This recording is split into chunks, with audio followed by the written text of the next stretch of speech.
আপনার কথা বলার আগে আমার রনি ভাই, উনি একজন গণমাধ্যম কর্মী, একটা পত্রিকার সম্পাদক।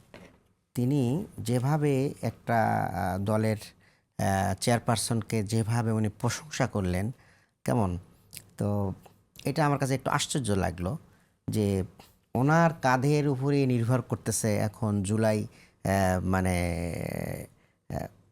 চেতনাকে মানে বাস্তবায়ন করা। রাইট।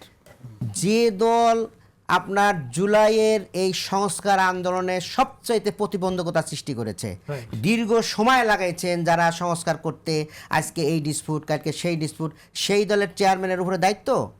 তার মানে কি হুনমানাতে খন্তা দেওয়া, অর্থাৎ এই হানা ভোট, আজকে যে গণভোটের কথা হচ্ছে, এই গণভোটের জনগণের দাবি ছিল যে জাতীয় নির্বাচনের আগে গণভোটটা হওয়া। আজকে সেই গণভোটের পরিণতি কি হচ্ছে তাই দেখেন। কে বলতেছে প্রার্থীরা নিজের ভোটের কথা বলবে না গণভোটের কথা কিন্তু আমরা তো বলবে? দেখলাম যে বিএনপির মহাসচিব নিজেই বললেন যে গণভোটে কোনো বিকল্প গণভোটে নেই, হ্যাঁ হ্যাঁ, দিতে হবে। বিএনপির নেতৃবৃন্দ প্রচার করতেছে গণভোটে না করুন।